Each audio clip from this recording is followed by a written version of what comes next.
questions of our panel as we go along, but please use the Q&A button in your Zoom taskbar instead of the comments box.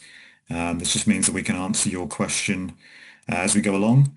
Secondly, when we finish the webinar today, there will be a short feedback survey that will pop up on your screen when the webinar closes.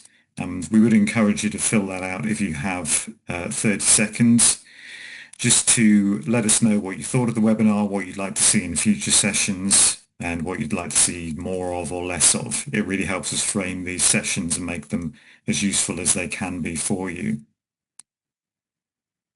So as I mentioned, my name is Sam Duke. I'm a ranking specialist here at QS, and I'm part of what we call the frameworks team, and we are responsible for designing the methodologies, reviewing the methodologies, and also promoting the rankings and working with universities around all aspects of the rankings production.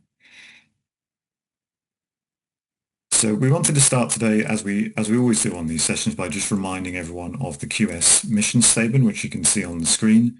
So students are at the heart of everything we do here at QS. And since the company was first founded over 30 years ago, this has been our mission statement: empowering motivated people around the world to fulfill their potential by fostering international mobility, educational achievement, and career development. And both the rankings and the other activities that we do at QS, we hope are working towards this goal.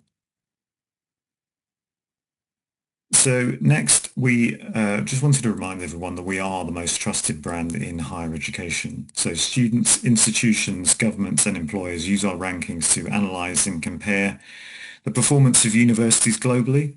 And this slide shows that QS is and remains the most searched and sought after organization for higher education comparative insights and guidance according to Google Trends. And so what we can see here is a period from August 2020 to August 2025. And you can see obviously the orange line tracking ahead of our closest peers. And the spikes that you can see throughout the graph are typically when we launch rankings. That tends to be when we get the most attention and draw the most eyeballs towards our websites. So next, just a reminder of all the different elements that we have here at QS. So rankings are in fact only one sort of small part of the overall offering.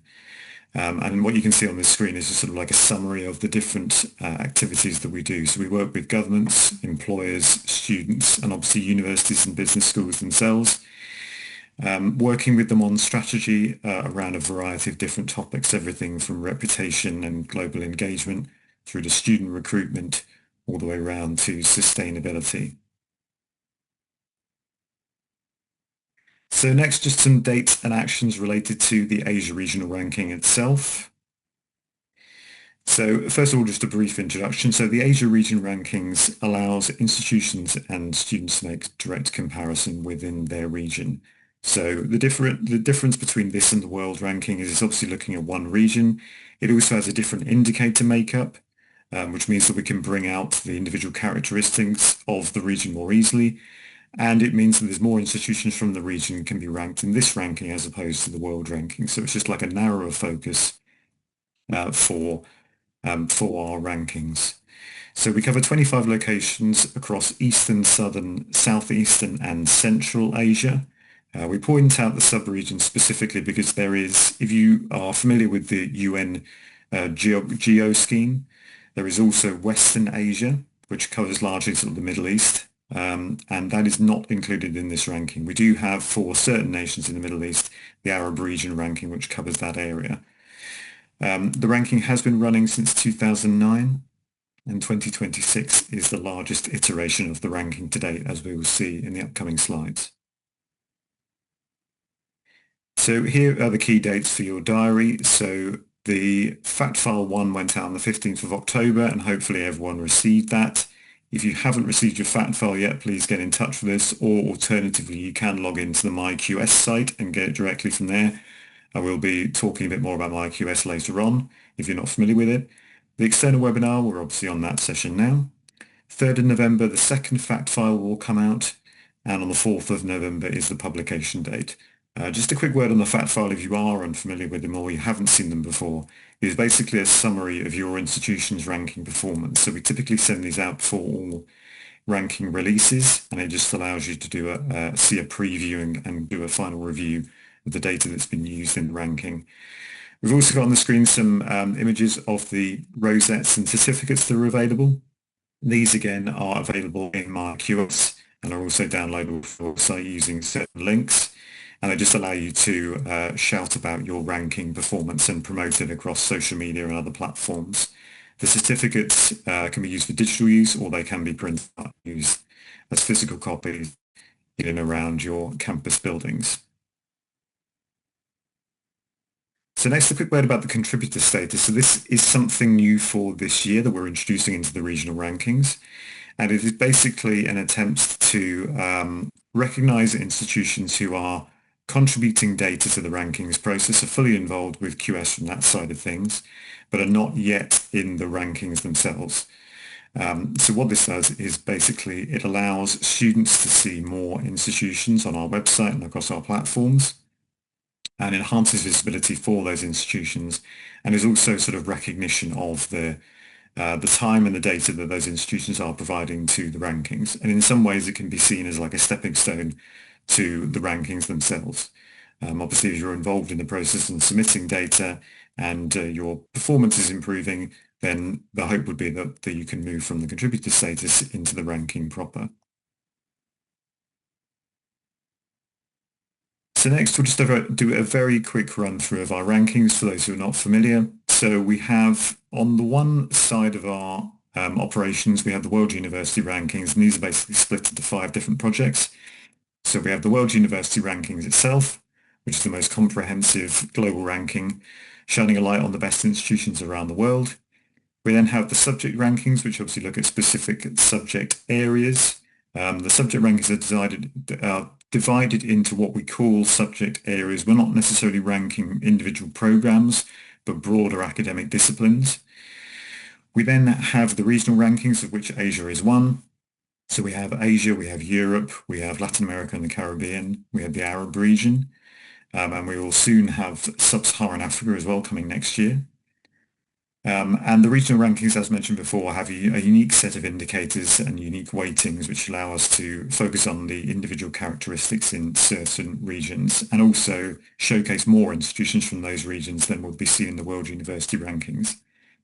We also have Best Student Cities, which is the one ranking we produce which doesn't focus on universities themselves but more on locations and what cities are deemed to be the best for student living.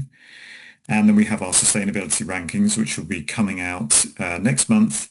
And this is a ranking looking at the sustainability efforts of universities.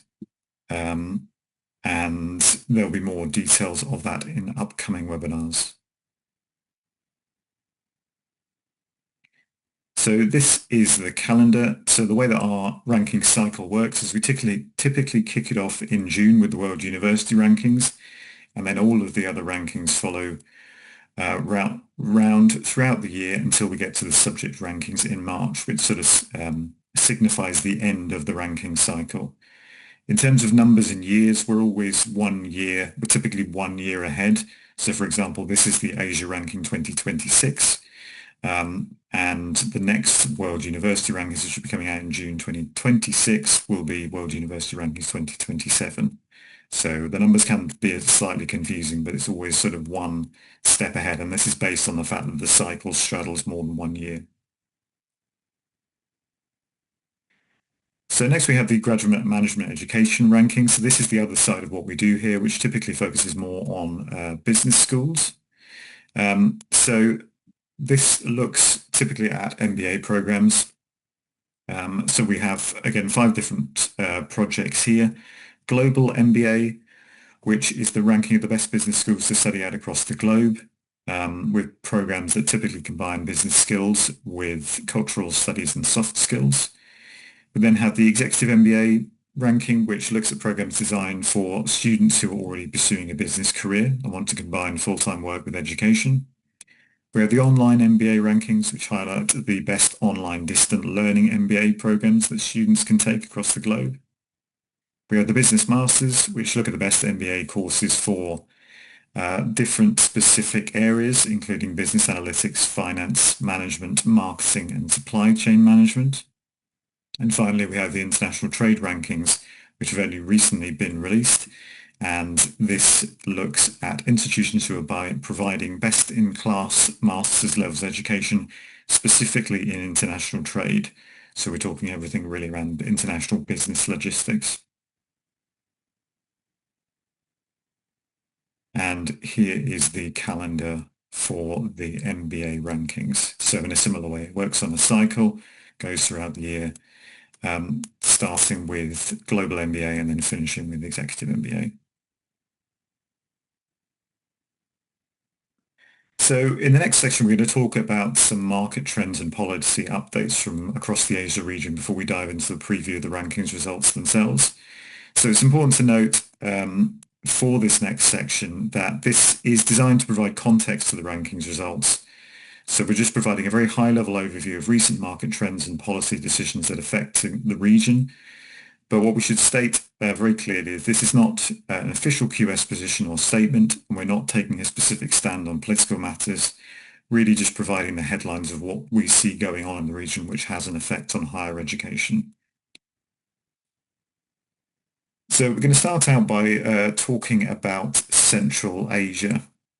And the first thing to note here is the emergence of regional education hubs. So this has been caused by geographical shifts, geopolitical shifts within Central Asia's profile as an education hub.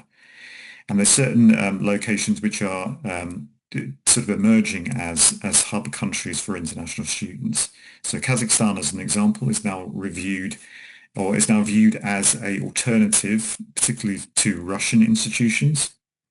And it's attracting students from neighboring CIS or Commonwealth of Independent States countries and beyond, including locations such as Iran, Afghanistan, and also various African nations. So students are also being attracted by the lower living costs and streamlined visa policies, which have boosted enrollment. So basically, with the shift away from international students going to Russia, other locations are being able to capitalize on this. And another way that we're seeing this is through the expansion of international branch campuses. So in Kazakhstan again, and also in Uzbekistan, we're seeing a number of universities coming in and setting up foreign branch campuses and joint programs. So Uzbekistan, as an example, now hosts around 40 international institutions. This has put it into the top 3 in the world as a host country for branch campuses. So we saw a very sort of similar theme and continue to see a similar theme in India in the last few years.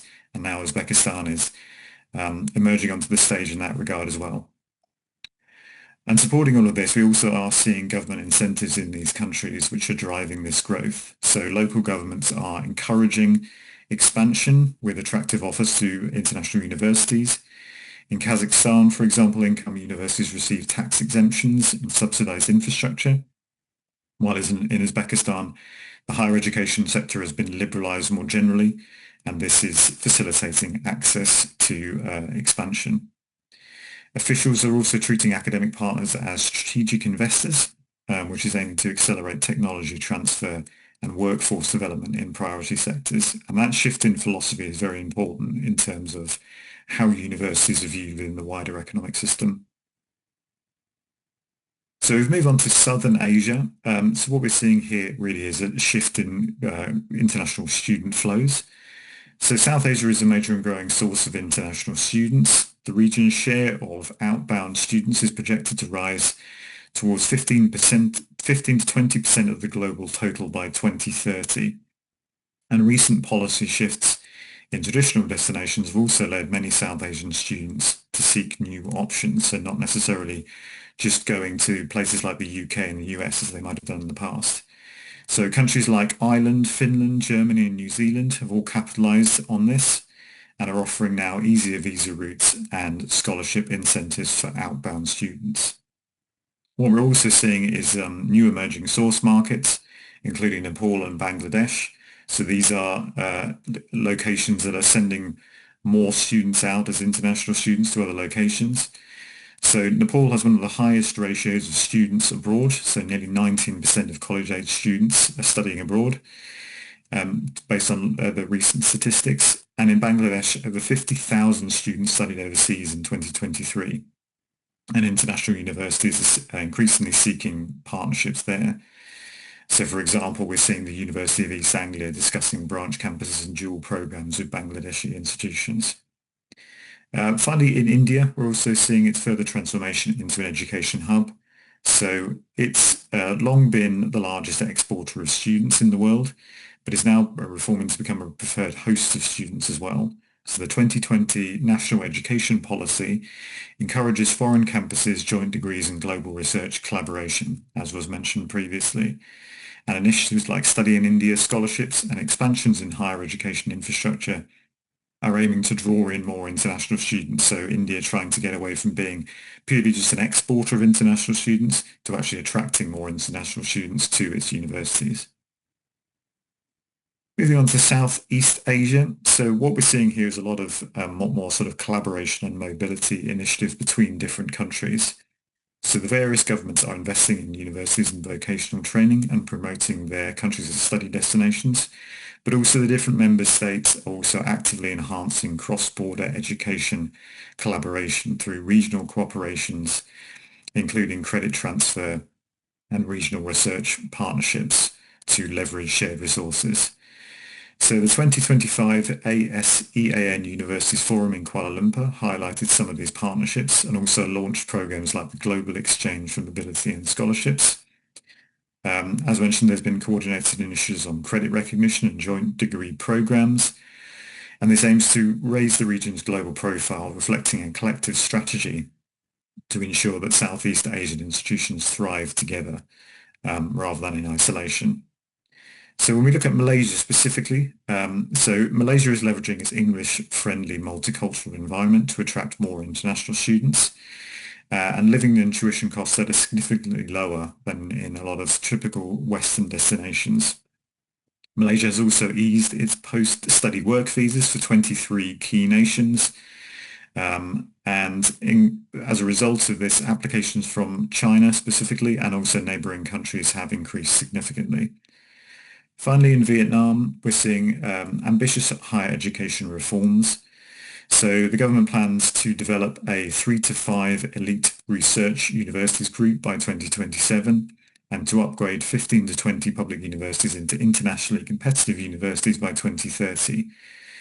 So this includes new centres of excellence in AI, innovation and entrepreneurship being established, and the country also aims to increase its international student enrolment and to have a significant share of its joint programs run with top 500 global universities. And these reforms are backed by increased research and development funding, with the aim to make Vietnam a regional research and education hub. So finally, in Eastern Asia, what we're seeing here really is collaboration around demographic challenges and also new incentives to attract more students. So first of all, in terms of the collaboration, 43 universities in China, Japan and South Korea have formed a Health and Wellness University Alliance to address rapidly aging populations. So this cooperation reflects a shared recognition of demographic pressures and also seeks joint educational solutions through combined academic programs and research initiatives. When we look at the individual countries themselves, we can see new visas coming in. So China, for example, has introduced a new K visa category for young international science and technology talent. And this waives the usual sponsorship requirement and grant holders broad permissions in STEM fields. And this is combined with rising interest in China's tech programs and is sort of backed by China's intent to attract top global science talent. On the other side, South Korea has also launched the K-Star visa to attract elite STEM professionals, particularly in AI and biotechnology and growth areas. The program will admit around 400 top foreign graduates or researchers annually, and it provides a clear path from study and research to permanent residency and eventual citizenship. And again, this is an aim where Korea aims to bolster its innovation capacity and retain global talent. And finally, in Japan, Japan is pursuing a dual goal of both sending students overseas and receiving more international students by 2033. So to meet these targets, it's expanding its English medium undergraduate and graduate offerings and promoting more joint and double degree programs. Japan also provides integrated sports services, i.e. Japanese language and cultural training alongside academic programs to help foreign graduates succeed in the domestic job market and feel more comfortable in the country. So finally, if we look at the region as a whole, what we can see is there's a clear push towards attracting global talent. Um, so this has in part resulting because of restrictive visa policies in traditional destinations like the US or the UK or Canada. And many Asian countries are trying to position themselves as safe havens for international students and researchers. We are seeing a similar thing in European countries as well, this attempt to sort of draw more students away from the traditional Big Four. Universities in parts of Asia, including Hong Kong, Japan, and South Korea, have also been quick to invite international students to their institutions, jumping at the chance to attract the so-called Harvard refugees after the US government attempted to ban the US institution from hosting foreign students. We're also seeing regional internationalization. So Asian economies are intensifying inter-regional exchange to drive innovation, as we've seen in the last few slides. So student mobility within Asia itself has grown faster than flows to Western institutions. So students moving from one Asian country to another. And policymakers are noting that unlike aging Western societies, their economies need more talent for growth. So there is going to be a fight for international students within Asia itself, as well as trying to draw people in from outside other regions. And what we're seeing from this is also several countries offering, setting clear targets for recruiting international students. So we can see some of these here. So first of all, if we start with Japan. So there's a target of 400,000 by 2033. And in the latest statistics available from 2024, we can see 336,000 so far. So 84% towards the target. Moving on to South Korea, a target of 300,000 by 2027. And the country has actually achieved that by going above it to 305,000 in the latest statistics in 2025. So we can see that's now at 102%. In Taiwan, 320,000 was the target by 2030, 123,000 achieved in 2024-25. So that's a 38% move towards the target. And finally, in Malaysia, a target of 250,000 by 2025, and the country has achieved 170,000 in the latest statistics from 2023, so this has probably increased since then, and that was at 68%. And then we have three more countries. So first of all, India, a target of 500,000 by 2047, and currently sitting at 72,000 from the latest statistics from 2024-25. So currently at 14%, but still a long way to go before that target date is reached. In Iran, a target of 320,000 by 2026, 35,000 by 24-25. So still a considerable way to go there. And finally, in Kazakhstan, a target of 150,000 by 2029, and currently achieved 31,500 by the latest statistics from 2024, so 21%. So we can see sort of a mixed picture there in terms of progress towards the target, but the unifying factor is that all of these countries are setting very ambitious targets for attracting international students. So next we're going to move into the ranking itself, and first of all by having a look at the headlines. So as mentioned at the start, this is the biggest Asia ranking that we've ever done. So it now has over 1,500 institutions ranked, which is an increase of over 500 since the previous edition. So this has been a conscious effort on our part this year to try to expand the regional rankings in general.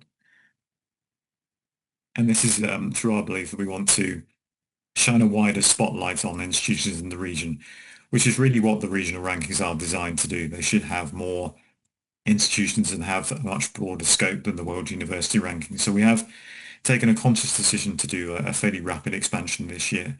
We do not expect there to be a similar expansion year upon year, and any increase in future editions will probably be quite slight compared to this sort of a fairly large leap for us in this particular edition. We have 557 newly ranked institutions, and they're split between debuts and new entries, which I'll explain in a minute. We have 25 locations represented, a total of 266 upward moves and 584 downward moves. Not all moves are equal, obviously, and we'll go into the stats around the larger and smaller moves later on. So looking at overall headlines, so now with all of these new institutions, two countries in particular, China and India, have seen a lot of institutions moving into the rankings. And what it has been is that China now takes over from India as the most represented location with 394 ranked institutions. 11 locations have had new entries without dropouts in the rankings. So dropouts are obviously when universities, either through performance reasons or lack of accreditation, moved out the rankings, and obviously new entries coming in. So 11 locations saw an overall improvement in their numbers. Singapore has the highest average score in 4 of the 11 indicators, which is an impressive achievement. And Macau has the highest average score in 3 of them, which is also quite impressive. Both locations have a relatively small number of institutions, but all of those institutions are performing at a very high level. And in a similar story, Hong Kong, most improved locations among locations with 10 or more institutions, with 81.8% of its ranked universities moving up, which is a very impressive statistic. Sri Lanka has the most universities decreasing among those with more than the 10 or more institutions, with 83% of its ranked universities moving down this year. So this just shows the number of institutions by location. So you can see obviously now China in the lead, with India in second place, and then the other countries following on from that down to Myanmar and Tajikistan with 1 institution apiece. Next, we look at institutions by metropolitan area. So we haven't included all the metro areas in this, but just those that have 10 or more institutions. And you can see Beijing, Tokyo, and Seoul, the 3 leaders there. And Seoul actually came out top in terms of the best student cities ranking that we released earlier this year. So next we're going to look at some individual locations and just pull out some headlines from those. So China, as mentioned, 394 ranked institutions, so a substantial increase from the previous edition. 3 of those made the top 10, 13 made the top 50, and 25 made the top 100. We can see the biggest upward move is that of 103 places, and the biggest downward movement, 111 places. So some of these movements will look quite big, but we have to bear in mind that there's been obviously a lot of institutions coming into the rankings, which does sort of exaggerate some of these figures a little bit. But we'll talk about how to look at the rankings from a more longer term perspective in a moment. As we mentioned, China overtakes India now as the most represented location in Asia. An international research network is the strongest indicator by average score. Next, moving on to Hong Kong. So as mentioned, a very impressive performance, 11 ranked institutions with 5 of those in the top 10, 6 in the top 100 and 8 in the top 200. So 9 moving up and 2 moving down. It was the most improved location, as mentioned, with 82% of those ranked universities moving up. So even though Hong Kong doesn't have that many universities compared to some of the other countries, they're all pretty much all performing at a very high level. And that's reflected by academic reputation being the strongest indicated by average score. Next, moving on to India. So again, another country with a substantial number of universities, ranked second only to China. So we've added 132 this year. So 7 of those in the top 100, 20 in the top 200, 66 in the top 500. And we can see that 36 move up, 105 move down, but obviously there's an awful lot of institutions in India and a lot of institutions have joined this year. And staff with PhD is the strongest indicator by average score, with the average coming out at 69.4%. Sorry, 69.4, not percent. Next, moving on to Japan. So 147 ranked institutions, so that's an increase of 32. 8 in the top 50, 12 in the top 100, 51 in the top 500. So 11 moving up, 81 moving down. And staff with PhD was the strongest indicator by average score, while citations per paper was the weakest indicator by average score. And next, South Korea, so 103 ranked institutions, so only an increase of two there. 31 moving up, 53 moving down, 14 maintaining their position. And staff with PhD, again, the strongest indicator by average score, while another research indicator, as we saw in Japan, this time papers per faculty being the weakest indicator by average score. So next we're going to talk about that large number of new entrants, debuts, and debuts. So as alluded to before, just a note on terminology here. So when we talk about new entrants and debuts, new entrants are institutions entering this ranking table for the first time, but they may have already been, or they will have already been ranked in another table. So typically, these are institutions that might have featured in our subject rankings previously, but now they're entering the Asia rankings for the first time. Debuts, meanwhile, are institutions that are entering any QS ranking for the first time, so they've never been ranked by us in any of our research projects. And dropouts, as mentioned, are institutions dropping out of the rankings due to performance or a lack of accreditation. So we can see there's overall 557 newly ranked institutions, and 550 of those are debuts, so institutions that have never been ranked in any QS project previously. In addition, then there are 7 new entrants, so 7 institutions that are ranked in another ranking, typically either subjects or sustainability. So China, as mentioned, the most new institutions, followed by India. And then a couple of additional statistics for you here. The new institutions from Iran, in particular, we noticed there was a trend in them having strengths in international research network. So all of those new institutions, or a large portion of those new institutions, having strong international research links. And outbound exchange students was typically the weakest indicator across the board, with only 34 institutions registering scores of over 10. And the highest debut overall was at 201. So this is how the new institutions break down across the different countries. So you can see obviously China and India, big spikes in terms of the number of institutions coming in. More modest numbers from everyone else, but still like a relatively good spread across the region in terms of new institutional representation. So next we're going to move on to movement.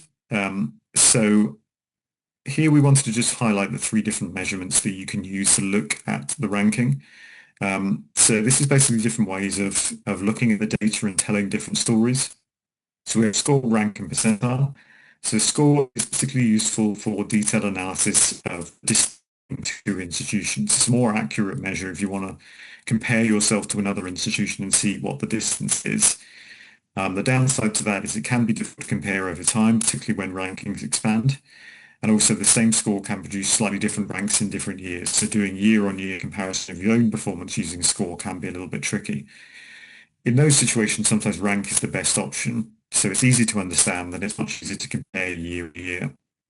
However, there is less precision when comparing distance between 2 institutions, because obviously all the ranks are set at a sort of steady increments.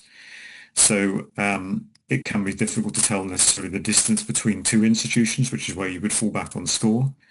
And also with rank, it is worth bearing in mind that not all movement is equally significant. So depending on where an institution is within the table, depending on the movement around it, the number of ranks that an institution can change can be interpreted in different ways. Obviously, if there's a large ranking movement, typically that's a fairly clear sign. But if an institution is only moving by a handful of places, 3 places, 5 places, particularly in the lower part of the table, it might be that that's not necessarily that significant. So it's always worth looking at rank in context. And finally, percentile.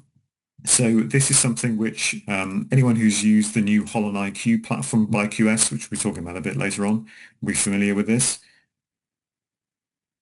So this is essentially a less volatile view of trends over time. So if you're looking to sort of see how your performance has changed over like a 5-year period or a 10-year period, percentile is sometimes the best way to do this. So all that percentile means is basically like the percentage of institutions that are below the number. So if the percentile is 67%, that means that there's 67% of institutions are below that the subject institution in the ranking. Um, it is less precise than a rank if we're comparing like a year to a previous year, and obviously it can be also slightly difficult to compare like one institute, the gap between two institutions. But if you want to get a sense of like where your institution sits in the bigger picture of the ranking, particularly over a period of time, percentile can be useful for that. And here we're just giving you an example of each type of measurement. So the score example, an institution increasing its score compared to a peer. So the rank may not have changed significantly, but the score might have increased, which is an interesting story to tell. A rank example, so an institution might move from 170 to 150. So while it might not be that necessarily that high up in the ranking, it can be potentially a significant move of 20 places. And the percentile example, an institution might find itself dropping in the rankings over the course of 3 years, so maybe dropping by 2 or 3 positions in terms of its overall rank, but the percentile might actually increase. So in terms of its overall position in the table, it might actually be holding its position or even improving in terms of the overall group of universities that are being ranked, but its actual rank might have gone down. So it's always worth considering which of these measurements is the best way to tell the story that you're trying to tell. So next we're just going to show the total movement by location. So what you can see here is locations that have 10 or more ranked institutions. And you can see obviously the upward movement, downward movement, new institutions and no movement. So the way that this graph works is that each of these bars is 100%. So the size of the actual colored part of the bar will represent the percentage, and then the number is actually the number of institutions specifically within each of those sections. So we can see, for example, a lot of upward movement in Hong Kong and Malaysia, and also pretty strong upward movement in places like Thailand. And then you can sort of see the reverse in places like, say, Iran and Japan and Kazakhstan. And you could also see, obviously, where those new institutions are coming in China and India with the big yellow bars.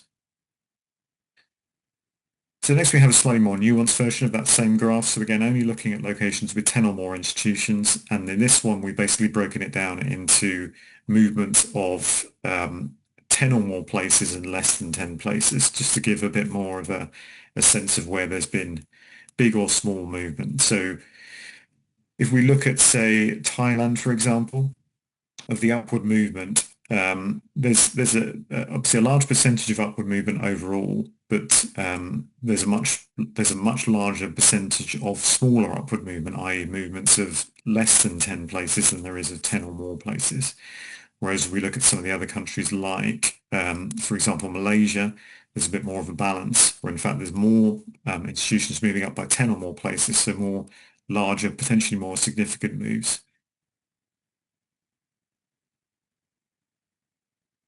And then next we've got the percentile change by location. So this sort of shows essentially on the average institutional position and how it's changed over time. So if we look at an example like Taiwan, for example, there's been a bit of fluctuation over the years, but it's gone from 56% to 73%. So overall, on average, its institutions are moving into the higher part of the table. And we can see a sort of similar picture in, say, Macau to a slightly lesser extent, or Malaysia as well, moving up from 71% to 85%.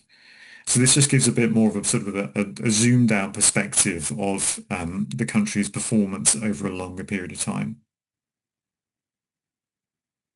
So just a few headlines from the upward movement. So the largest upward movement moves up 159 places. Hong Kong, the most improvement location, as we said. China has the highest number of upward moves of 10 or more places. And academic reputation and employer reputation are the indicators that are driving the biggest upward moves typically. And the most improved region is Southeastern Asia, with 31% of ranked institutions moving up. So next, moving on to the downward movement. So the largest downward movement was 111 places. Sri Lanka, as we mentioned, has the most institutions decreasing. India has the highest number of downward moves of 10 or more places. And typically faculty-student ratio and staff with PhD are the indicators that is driving the biggest downward moves. Obviously, we have to bear in mind that all the different indicators are weighted differently. So every institution's move will be influenced by a different thing, but these are the sort of broader trends we're seeing. And Central Asia, with 64.9% of ranked institutions moving down, is the most decreased region. So next, we're just going to quickly move through the indicators and give you some of the trends there. So first of all, just a reminder of the methodology from the Asia rankings. So the main changes, which we'll see on the next slide, are around some of the indicators which we use here compared to world, and also the different weightings. So what you can see on this graph is obviously in the central wheel is the weighting of the different lenses. So we have 4 lenses: research and discovery, employability and outcomes, learning, experience and global engagement, and then the individual weightings of the indicators within those areas. So lenses are basically looking at a broader theme of university performance, and indicators are obviously looking at a more precise element of that. So this is the difference between the Asia region and world. So we have 4 indicators which aren't used in world. So 2 research indicators of citations per paper and papers per faculty, learning experience indicator of staff for PhD, and also the exchange student indicators. And we can also see that we have in this regional ranking a higher weight provided for employer reputation and international research network, and a slightly lower weight for international faculty ratio and international student ratio. So moving on to our first lens, research and discovery. So this looks at an institution's research quality, volume, and its reputation in the academic community. It's made up of 3 indicators. First one, academic reputation, so the reputation of institutions and their programs among academics. A few headlines, so Hong Kong comes in with the highest average score. In China, we're seeing that when institutions are moving up in this indicator, they're also seeing improvements in inbound exchange students. In India, we're seeing when institutions move down in this indicator, then that's mirrored by drops in faculty-student ratio. And overall, 16% of institutions move up by 10 places or more. So next, just to show the percentile change in this indicator specifically. So similar to before, this sort of shows you the performance over time. So again, if we look at sort of some of the countries we looked at before, like Malaysia, we can see gradual sort of improvement from 72% from 82% over this time period. Similar sort of theme in Taiwan. And you can see there's other sort of subtler changes elsewhere, and some of the top performing countries remaining relatively steady across this period.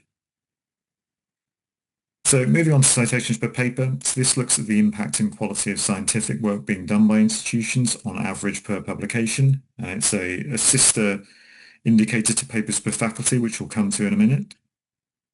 So in this indicator, Singapore has the highest average score. We've noted that in Pakistan, upward movements in this indicator are often mirrored by improvements in inbound exchange students. And in India, downward moves in this indicator are often mirrored by drops in papers per faculty, the other research indicator. 4% of institutions move up by 10 or more places, 58% of institutions move down by 10 places or more. And obviously worth bearing in mind the number of new institutions that have been mapped in this ranking and are coming in. Next, we look at percentile change by location. So there's a lot. It's a lot in most cases a lot steadier in this indicator. So we can see, for example, Macau and Hong Kong consistently performing well. There have been obviously some increases and some decreases. So Pakistan is a sort of like a notable increase here, moving up from 46% to 80%, and also some decreases being seen as well. So moving on to the second research indicator, papers per faculty.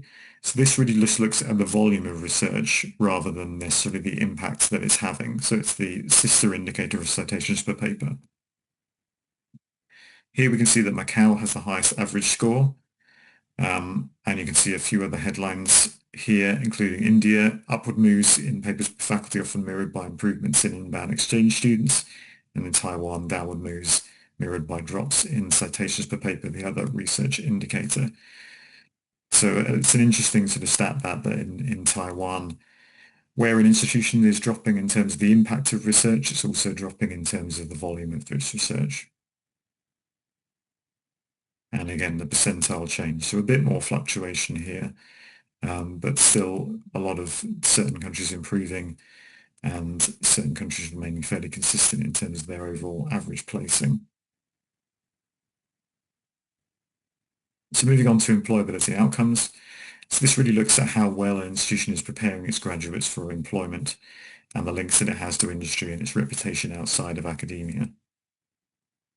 So we just got the one indicator in this space, which is employer reputation, and this looks at the reputation of institutions and their programs among employers, and basically those involved in hiring decisions, typically in the business community. Here we can see that Singapore has the highest average score, and a couple of headlines. Thailand, upward moves in employer reputation, often moved by similar improvements in reputation in the academic sphere. And in Japan, downward movements often mirrored by drops in faculty-student ratio. So some of these comparisons are more more clear than others, but it's always just interesting to see how indicators are comparing.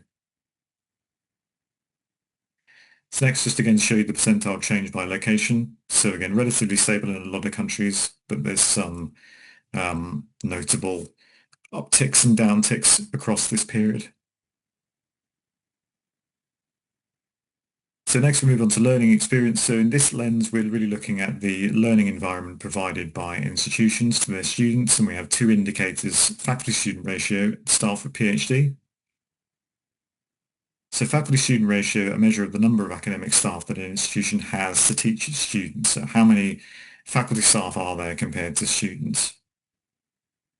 And here we can see that Brunei has the highest average score, and a couple of other headlines. Malaysia, upward moves often mirrored by improvement in outbound exchange students. And in South Korea, downward moves in this indicator are often mirrored by drops in international research network.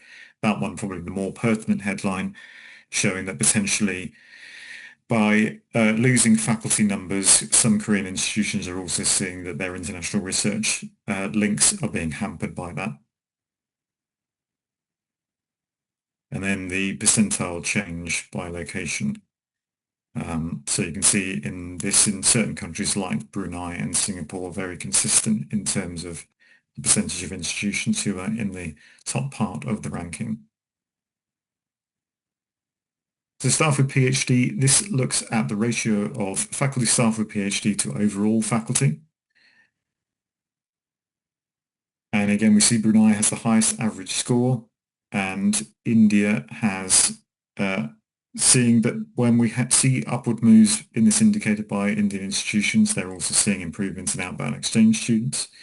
And in Taiwan, downward moves in this indicator are often mirrored by drops in citations per paper. So again, there we can see that Taiwanese institutions, when they're seeing their number of staff with PhD reduce, it's potentially having a knock-on effect in terms of the impact of the research they're producing. And again, you can see the percentile change here.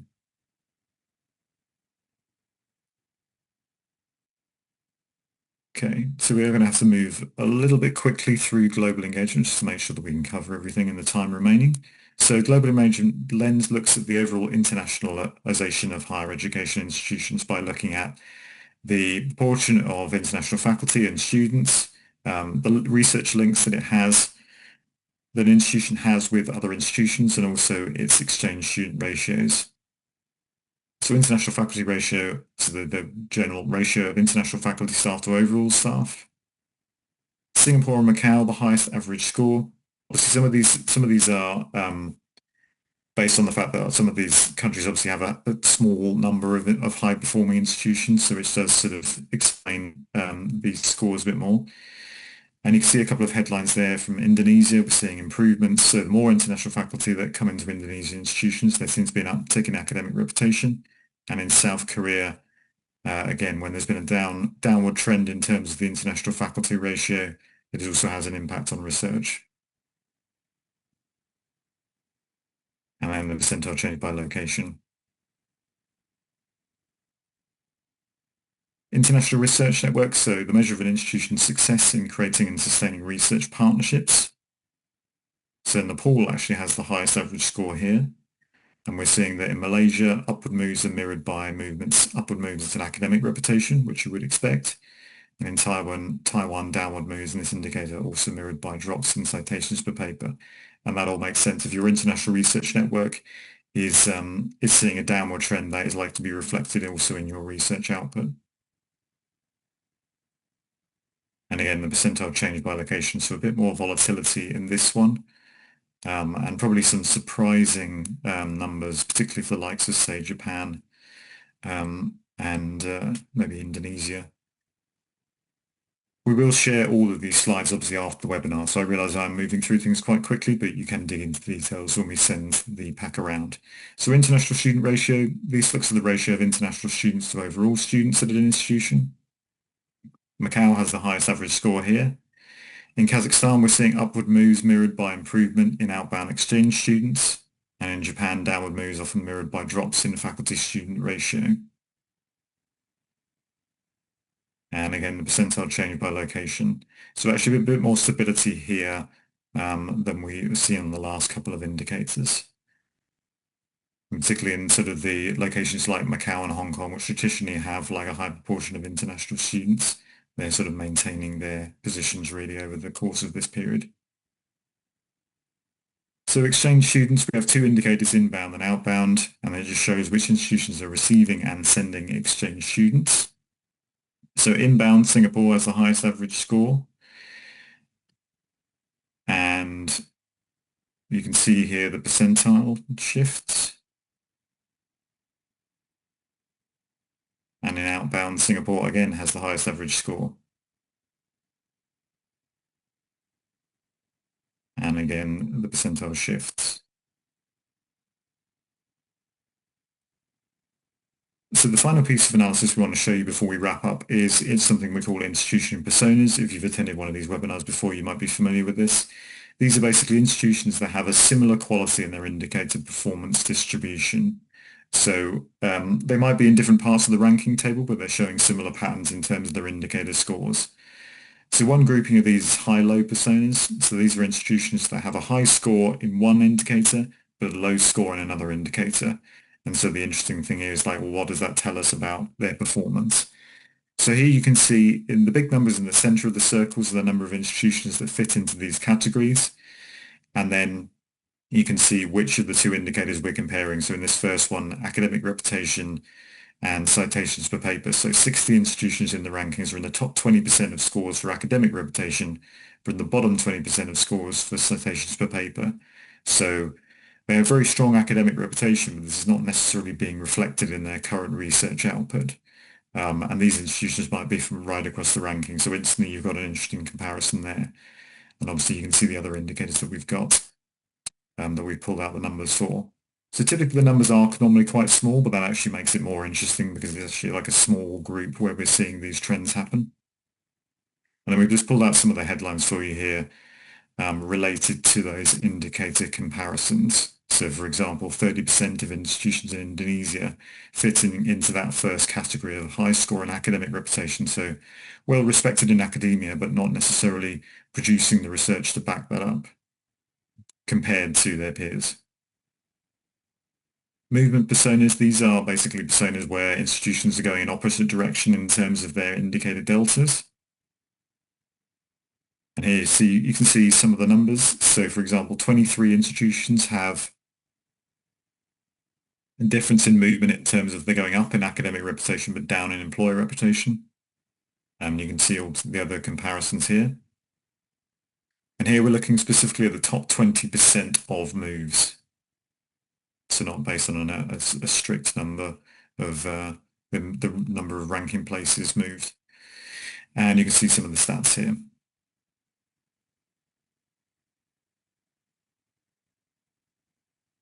So finally, thematic personas. So these are highlighting institutions that have a similar performance across a group of indicators. So this could be either the top or bottom 20% across all indicators related to a theme. So typically indicators within the same lens, for example. And if we look at the numbers, we can see 117 institutions are in the top 20% for both research and core research indicators, citations per paper and papers per faculty. And you can see the other numbers here. The final one is comparing all three research metrics, so citations per paper, papers per faculty, and international research network. So when you bring international research network in, it drops the number from 117 to 90.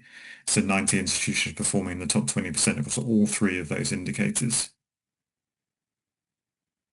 And again, some headlines for you. Again, split between the first 3 points around reputation comparisons, second 3 points around research comparisons, and the final 3 points around internationalization.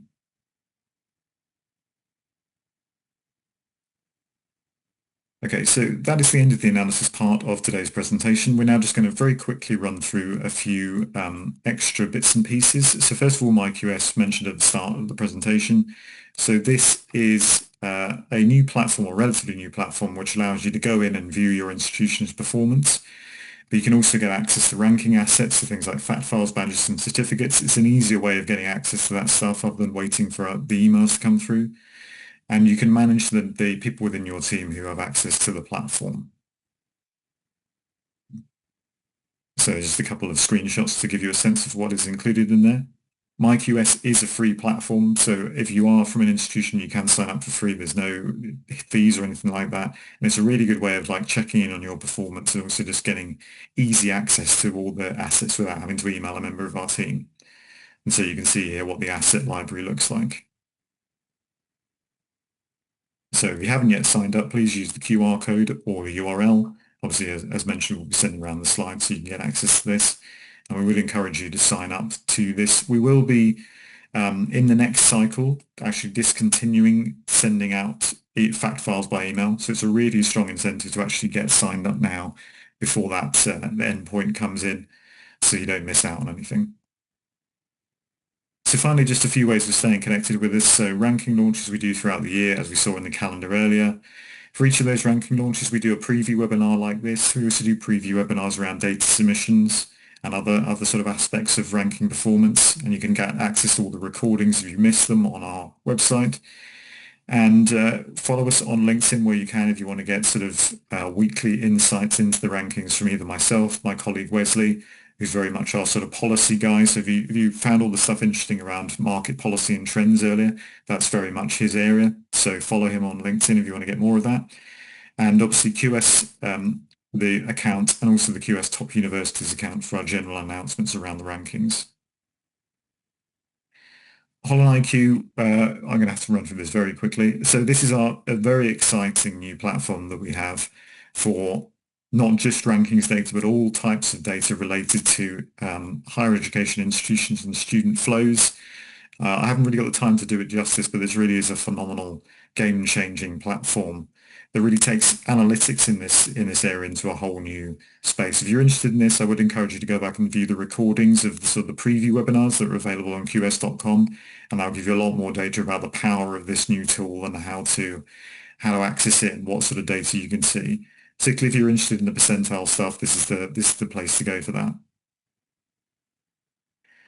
Very quickly, a reminder of our conference calendar. So the next and most important one coming up is obviously the Higher Education Summit in Asia Pacific. So that is next week in Seoul, South Korea. And you can see all of the other calendars, all of the other conferences that we've got coming up this year and next there. If you haven't signed up for the Asia Pacific Summit, there is probably still time to do so. If you're quick, it's well worth going. I was there last year when we were in Macau, and it was an absolutely fascinating experience. So well worth your time if you can manage it. This is a digital media pack.